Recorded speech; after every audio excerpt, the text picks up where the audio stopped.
A big hi to the behindwoods.com viewers. This is your VJ Ramya and என் பக்கத்துல 9ல குரு திரைப்படத்தோட இயக்குனர் இருக்காரு திரு PT Selvakumar அவர்கள்.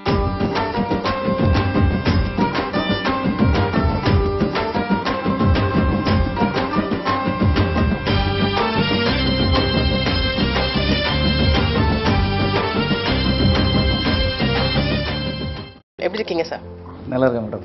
சார் நீங்க வந்து படம் இயக்குறீங்க அப்படின்ன உடனே சினிமா இண்டஸ்ட்ரி எல்லாமே வந்து புருவத்தை உயர்த்தி பார்த்தாங்க. அது காரணம் வந்து இவ்வளவு வருஷமா வந்து விஜய் அவர்களுடைய குடும்பம் ஆகட்டும் இல்ல வந்து ஜீவா அவர்களுடைய குடும்பம் ஆகட்டும் ரொம்ப ஒரு க்ளோஸ் பர்சன், ரொம்ப சின்சியரா அவங்களோட ஒர்க் பண்ணிட்டு இருந்தீங்க. இந்த படம் இயக்கணும் அப்படிங்கிற தாட் எப்படி வந்துச்சு? இது வெளியே சொல்ல முடியாத ஒரு ரகசியம் தான். யார்கிட்ட சொல்றது? விஜய் ஒரு பெரிய சூப்பர் ஸ்டார்கிட்ட ஒர்க் பண்ணிட்டு இருக்கோம். அவருடைய ஒர்க்கை நிறைய பார்த்துட்டு இருக்கணும். அதுக்கப்புறம் அது இல்லாமல் ட்ரேட் சம்மந்தப்பட்ட ஒர்க்கு நான் பார்த்துட்டு இருக்கேன். எல்லாமே ஒரு முக்கியமான இடத்துல இருக்கிற ஒர்க்குகள். நான் படம் டைரக்ட் பண்ணுறேன்னு சொன்னாலே எல்லாருக்கும் ஒரு பயம் வந்துடும். கண்டிப்பாக டைரக்ஷன் இங்கே ஒரு பக்கம் அங்கே ஒரு பக்கம், என்ன ஆர்வக்கோளரா நீ ஏதாவது கேட்க வேண்டிய கேள்விகள் கேட்பாங்க. ஆனால் உள்ளுக்குள்ள சினிமா ஆர்வத்தை தடுக்க முடியாது இல்லையா? சின்ன வயசுலேருந்து வந்த ஒரு இது. நான் படிக்கும்போதே ஊரில் சின்ன வயசில் 6ஆம் கிளாஸ் போகும்போதே ஸ்டேஜ் போட்டு ட்ராமா போட்டுட்டு இருப்பேன். அப்போ காலேஜில் படிக்கும்போது அவ்வளோ பிரபலம் காலேஜில் ஃபைட் பண்ணி மதுரை காமராஜ் யூனிவர்சிட்டியில் போய் உன்னாட் பிளே ஒரு நாடகம் போட்டு செகண்ட் ப்ரைஸ் கோல்டு மெடலிஸ்ட் வாங்கிட்டு வந்தேன். இதெல்லாம் நம்மளுடைய ப்ரீவியஸ் ரெக்கார்டு. சினிமானா அவ்வளவு கட்டடிச்சுட்டு பாதி நாள் காலேஜ் போகாமல் ஸ்கூலுக்கு போகாமல் அப்போவுமே ஒரு குரூப்பை சேர்த்துட்டு படம் பார்க்குறேன். இது என்னோட பிளட்ல இருந்த ஒரு விஷயம். ஆனால் நான் இருக்கிற இடத்துல சொல்ல முடியாத சிச்சுவேஷன். அப்புறம் எப்போ வந்து டிசைட் பண்ணீங்க படம் எடுக்கலாம்? இப்போ அதுக்கான வேலைகள் எப்போ ஆரம்பிச்சிங்க? வேலைகள் வந்து நான் ஒரு ஒரு ஒன்று இப்போ விஜய் சூப்பர் ஸ்டார் விஜய் இப்போ வந்து பெரிய லெவலில் இருக்கிறாரு. இனி வந்து அவர் வருஷத்துக்கு ஒரு படம் பண்ணுவார். நம்மளுடைய ஒர்க்கு நம்ம அவர் கூடால எப்பவுமே இருக்க போகிறோம். அதில் வேறு விஷயம். இப்போ நம்மளுடைய கனவை பையன் நம்ம நகர்த்தலாமான்னு ஒரு ஐடியா பண்ணி நான் பல சர்ச் பண்ண தொடங்கினேன். நல்ல சப்ஜெக்டாக பண்ணணும், ஜாலியான சப்ஜெக்டாக பண்ணணும், இன்னைக்கு ட்ரெண்டுக்கு பண்ணணும்னு ஆசைப்பட்டு எல்லாம் பண்ணிட்டு இருந்தேன். அந்த நேரத்தில் தான் நான் 1-2 ஒருத்தட்ட என்னுடைய ஆசைகள்லாம் வெளிப்படுத்திக்கிட்டு இருந்தேன். ஏன்னா ரொம்ப நான் கதையெல்லாம் தூக்கி தெரிய முடியல. நான் பலருக்கு வாய்ப்பு வாங்கி கொடுத்துருக்கேன். ஆனால் எனக்கு நான் இப்படி வாய்ப்பு கேட்கறது போய் இப்போ விஜய் படத்துக்கோ ஜீவா படத்துக்கு எல்லாருக்கும் வாய்ப்பு வாங்கி கொடுத்துருக்கேன் நிறைய பேருக்கு. இப்போ எனக்கு வாய்ப்பு கேட்கும்போது எனக்கு ரொம்ப சங்கோஜமா இருந்தது யார்கிட்டையும் போய் கேட்கறதுக்கு. அப்போ என்னை பற்றி நல்லா தெரிஞ்சவங்களா இருந்தால் ஈஸியாக இருக்கும். என்னை பற்றி நல்லா தெரிஞ்சுக்கிட்டவங்க ஓகே இவர்கிட்ட இது இருக்கு அப்படின்னு. அப்போ தான் நமக்கு வந்து ப்ரொடியூசர்ஸ் சிவகுமார், பாஸ் பிலிம்ஸ் சிவகுமார் வந்து ஒரு 2 வருஷமாவே என்ன நல்லா வாட்ச் பண்ணிட்டு இருக்கிற ஒரு நல்ல நண்பர், நல்ல ப்ரொடியூசர், நல்ல மனிதர் கிட்டத்தட்ட நல்ல வியாபாரம் தெரிஞ்சவர். அப்போ என்னுடைய ஆசைகள் எல்லாம் சொன்னேன். இப்படி படம் பண்ணணும்னு ஆசை இருக்கு சார், நீங்க என் டிசைன்ஸ் எல்லாம் பாருங்க, நான் சொல்ற கதையை கேளுங்க. முதல்ல டிசைன்ஸ் என் வீட்டுக்கு தான் கூட்டு போனேன், விளையாட்டா கூட்டு போனேன். அவர் படம் பண்ணணுங்கிற என்ன 0% கூட அவர் கிடையாது. என்னுடைய ஆசையை சொல்றதுக்காக கூட்டு போனேன். பார்த்ததும் அதுலயே அவருக்கு இம்ப்ரெஸ் ஆயிட்டு உடனே கோயம்புத்தூருக்கு வாங்க, நீங்க வாங்க அப்படின்னாப்புல. சார் உண்மையா அப்படின்னு சீரியஸா வாங்க, தோட்டத்தில் வச்சு கதை கேட்கறேன் எல்லாரும் சேர்ந்தா. அங்க போனா பயங்கர ஷாக்கிங். ஒரு 25 பேர் இருக்காங்க. அவங்க ஃப்ரெண்ட்ஸ் வந்து தியேட்டருக்காரங்க 25 பேர். ஐயோ அம்மாட்டி மாட்டினாடா சார். எல்லாருக்கும் பாதி பேருக்கு பிடிக்கலாம், கதை எடுக்க மாட்டாங்க இல்லையா? ஏதோ ஒரு இது பாருங்க, எல்லாருக்குமே அந்த சப்ஜெக்ட் பிடிச்சி ஜாலியா என்ஜாய் பண்ணி இமீடியட்டா ஸ்டார்ட் பண்ணுங்க அப்படின்னாங்க. இமீடியட்டா ஸ்டார்ட் பண்ணுங்க. ஓகே. ஒவ்வொரு இயக்குனரும் வந்து அவங்களோட முதல் படம் பாத்தீங்கன்னா அவங்க வாழ்க்கையில நடந்த ஏதாவது ஒரு விஷயத்தை வச்சுதான் வந்து எடுப்பாங்க. இப்போ 9ல குரு பொறுத்த வரைக்கும் இந்த ஸ்கிரிப்ட், இந்த ஸ்டோரி லைனுக்கும் உங்க வாழ்க்கைக்கும் ஏதாவது சம்பந்தம் இருக்கா? இல்ல எப்படி வந்து இந்த மாதிரி ஒரு சப்ஜெக்ட் சூஸ் பண்ணிருக்கீங்க? இது உண்மையை சொல்ல போறேன் மேடம். நான் வந்து பெங்களூர்ல படிச்சுட்டு இருக்கும்போது நாங்க ஒரு ஃப்ரெண்ட்ஸ் லா காலேஜில் படிச்சுட்டு இருந்தோம்.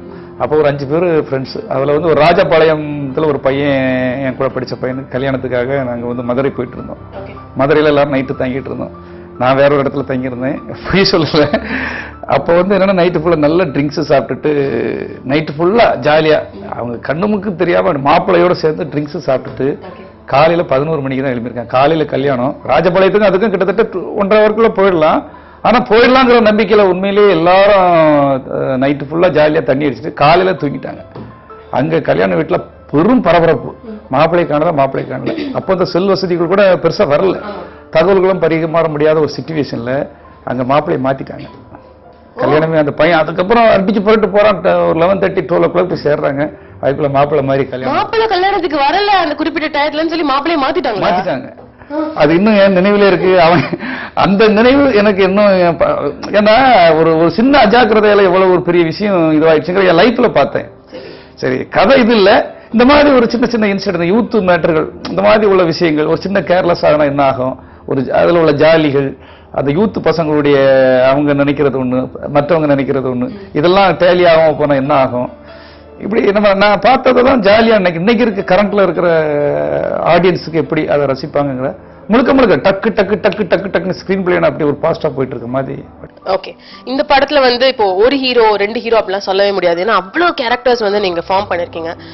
வினய் ஆகட்டும், பிரேம்ஜி, சத்யன், சாம்ஸ், லக்ஷ்மி ராய், சோனா, சொல்லிட்டே போலாம் இந்த வரிசையில.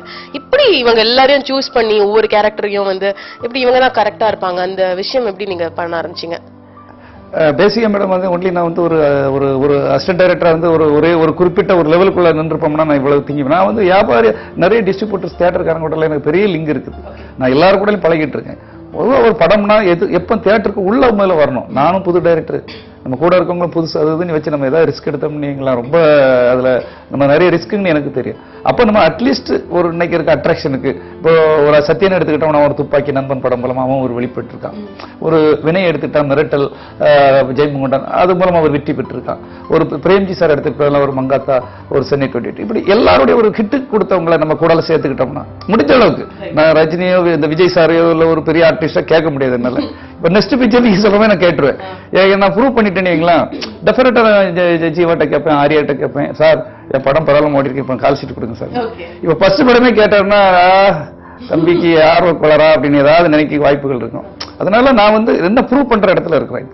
இப்போ அதுக்கும் நான் ஒரு மினிமம் கேரண்டி பார்த்துக்கணுங்கிறக்காக தான் இந்த மாதிரி சேஃப்டியான ஆட்கள் ஒரு பிரேம்ஜி சார், ஒரு லட்சுமி ராய், மங்காத்தா அவங்க மேல ஒரு கிளாமர் இருக்குது. கடைசி லேட்டஸ்டா எல்லாம் முடிச்ச பிறகு பெரிய ஒரு விசப்பிரச்சனை நடந்தது. எனக்கு பயத்திலேதான் கேட்ட ப்ரொடியூசர்ட்ட, ஏன்னா என்னடா இவன் படத்தை முடிச்ச பிறகு திரும்ப நம்மளை டார்ச்சர் ஏதாவது நினைப்பாங்கன்னு நினைச்சேன். அவங்க வந்து முதல்ல இருந்து இன்னைக்கு வரை என்கிட்ட ஒரு கொஸ்டின் கேட்ட கிடையாது. யாரை போட்டிருக்கீங்க, என்ன பண்ணிருக்கீங்க, என்ன செய்திருக்கீங்க. ஏன்னா அவங்களுக்கு தெரிஞ்ச ஆளுக்கு அவங்களுக்கு பிடிச்ச ஆட்களை தான் நானும் போட்டுட்டு இருக்கேன். அவங்க வேவ்ல இருந்து என் வேவ்ல இருந்து ஒண்ணுதான். பவர் ஸ்டாரை போடும்போது மட்டும் எனக்கு பயம். ஏன்னா படத்தை முடிச்செல்லாம் டப்பிங் எல்லாம் போயிட்டு இருக்குதே, இப்படி போட்டா ஏதாவது இவன் என்னடா இப்படி பண்றானேன்னு ஏதாவது கேட்டுருவாங்க. ஒரு சாங் இருந்தது, அதை நான் டைட்டில் சாங்கா வச்சிருந்தேன். அந்த சாங்கை வந்து ஏன் ஒரு பேசப்பட்டு இருக்கான், ஒரு ஜாலியான ஒரு காமெடி பேசப்பட்டு இருக்காரு, இன்னைக்கு மக்கள் மத்தியில் இருக்கிற ஒரு பவர் ஸ்டார் போடலாமே அப்படின்னு நினைக்கும் போதுதான் அவங்ககிட்ட கேட்டேன். உடனே எஸ் நீங்க பண்ணிடுங்க சார்னா. இன்னைக்கு பவர் ஸ்டார் காலையில ஒரு 12 o'clock போய் கேட்கிறேன், சார் நீங்க பண்ணுங்க சார், உங்களை மாதிரி ஒரு ஆட்களுக்கெல்லாம் நான் பண்ணணும் சார் அப்படி இப்படின்னு சொல்ல, எப்ப சார் பண்றீங்க, நாளைக்கு பண்ணுங்க சார் நப்பில, நீங்க உடனே பண்ணிடுங்க சார். நான் உடனே பண்ணுங்கன்னா சாக்கிங்க உடனே போய் அவருக்கு நல்ல ட்ரெஸ் செலக்ட் பண்ணணும், செய்யணும், எல்லா யூனிட்டையும் அரேஞ்ச் பண்ணணும், எவ்வளவு சிரமங்கள் இருந்தது. கடற்கடன்னு எல்லாம் பண்ணி அந்த சாங் இமீடியட்டா எடுத்துட்டோம். ஃபேண்டாஸ்டிக்கா வந்திருக்கு அந்த சாங். சூப்பர். அதான் ஹைலைட் படத்தை. ஹைலைட் டெஃபினட்டா ஹைலைட். நீங்க அந்த பாட்டை பாப்பீங்க, எல்லாருமே பாப்பாங்க. 100% இப்படி ஒரு ஹியூமரா இப்படி ஒரு பவர் ஸ்டாரை காட்ட முடியுமாங்கிறத எல்லாருமே யோசிப்பாங்க. அவ்வளவு அழகா எடுத்திருக்கும்.